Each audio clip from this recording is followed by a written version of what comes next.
I'm super excited to be able to present something that is completely new to DeFi, and that is Pachira.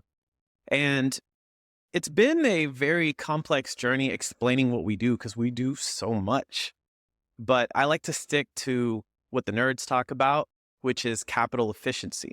So Pachira is aiming to transform liquidity management, enhance trading volume, and unlock opportunities in decentralized finance for not just your typical users, but for other DeFi protocols, strategies, liquidity management, and things like that. A little bit about me. I've been in the crypto space for 7 years now. I'm not one of the smart guys, but we have a really good team. The original architect of Olympus DAO, and then we got Dr. Ian Moore, who's a data scientist and who has authored a lot of blockchain papers. And everyone on our team has over 5 years of experience into DeFi.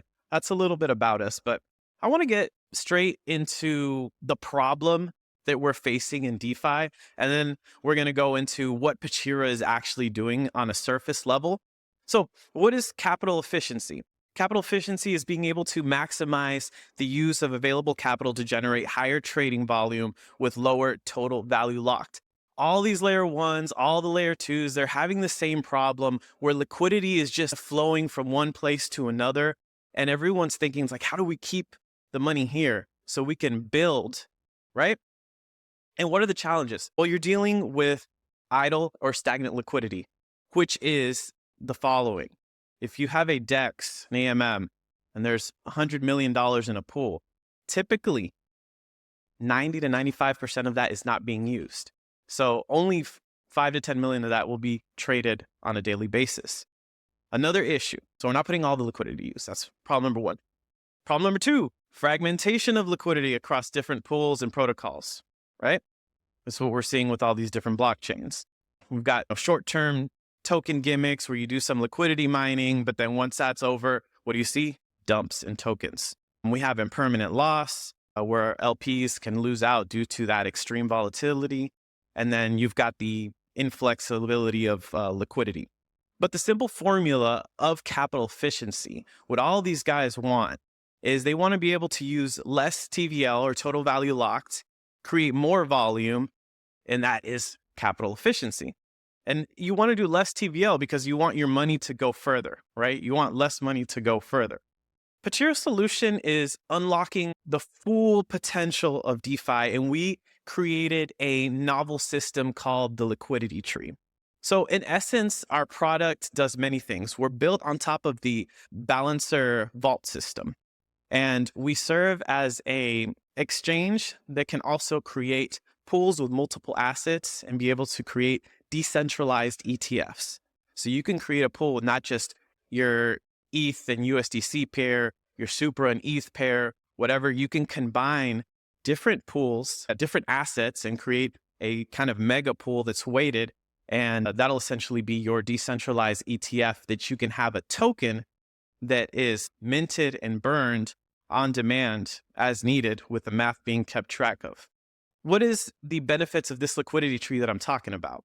It's able to stimulate more trading volume across networks, leading to increased liquidity utilization. How do we do that? We're composing liquidity from other DEXs into our system.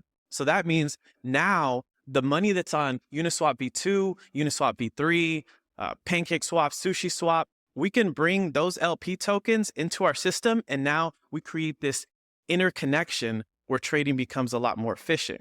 This is an aggregation of liquidity from other DEXs that provide deeper pools and better access. This also allows for greater flexibility in pool composition with multiple tokens in this decentralized ETF token that I was talking about. And then we're also able to reduce fragmentation by locking liquidity with an interconnected system. So the result is more revenues for LPs, increased arbitrage opportunities, and enhanced on-chain activity benefiting the entire ecosystem. So, like I said, I'm not the nerd that can tell you about the math, because when we start talking about liquidity trees or even just a constant product formula, K times Y, it can get very complicated. You see the curve, the plot curve and everything. Our data scientist He's going to explain exactly how the math works in this and what we're able to achieve with the simulations. My name is Dr. Nguyen, and I am a scientist and co-designer here. Oh, there we go. Here, we have an arbitrary liquidity distribution defined here as Ln. Here, we have price interval, PA, BB, where a certain amount of active liquidity is being traded. No matter what one does to correct for underutilized liquidity, there will always be a certain amount left over liquidity that lies outside this price band, which we call stagnant. So the problem is, how do we increase trading volume on the stagnant liquidity? We call this inefficiency the stagnant liquidity problem. Solution? Instead of adjusting the price curve as individual LPs, we adjust problem via a number of LPs via a new DeFi protocol, which we call liquidity trees. These are not mutually exclusive to concentrated liquidity market makers. Liquidity trees address this issue by taking stagnant liquidity and converting them into continuous rebasing tokens, which are placed in the market, which we call child LPs.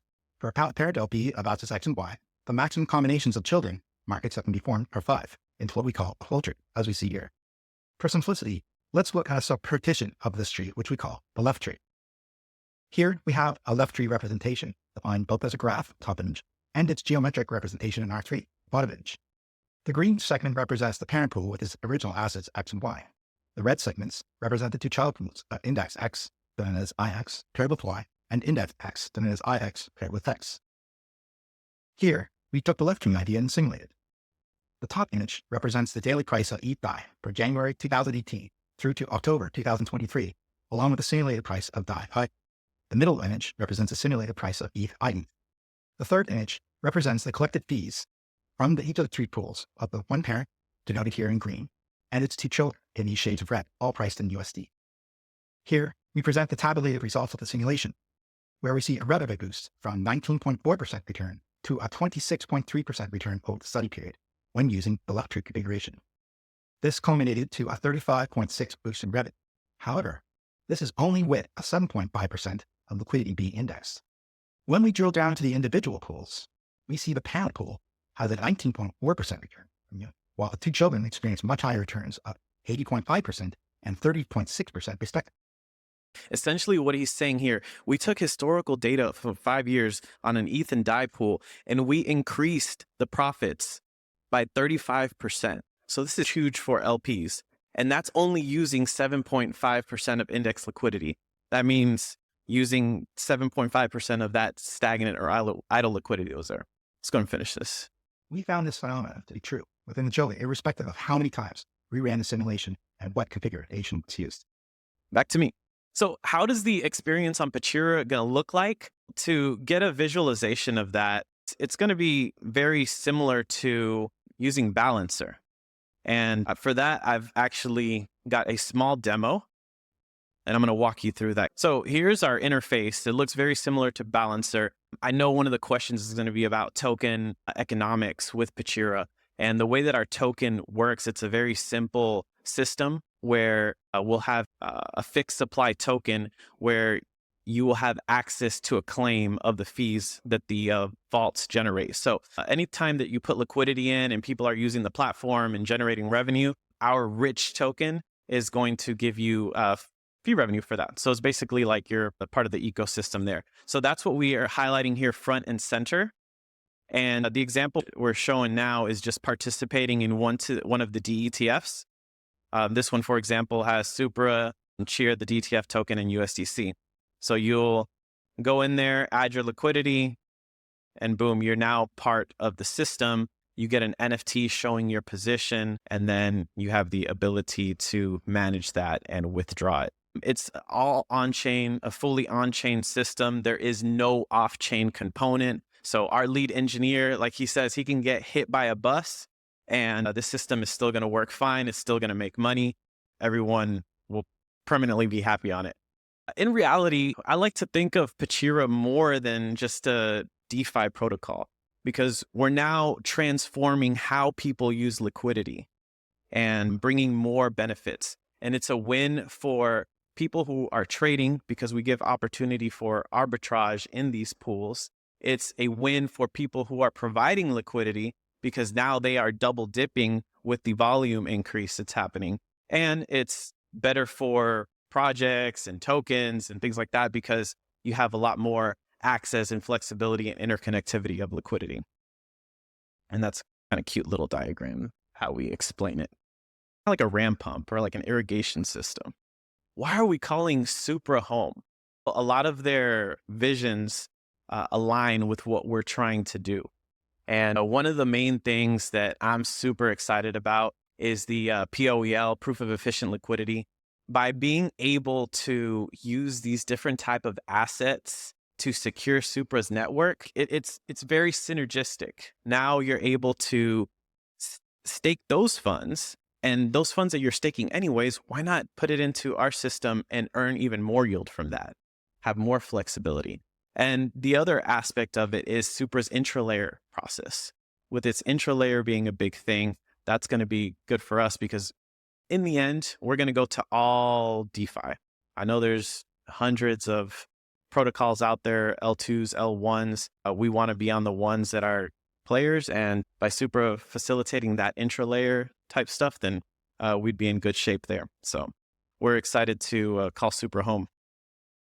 So our total addressable market is honestly all of the total value locked in DeFi, which is over $80 billion right now.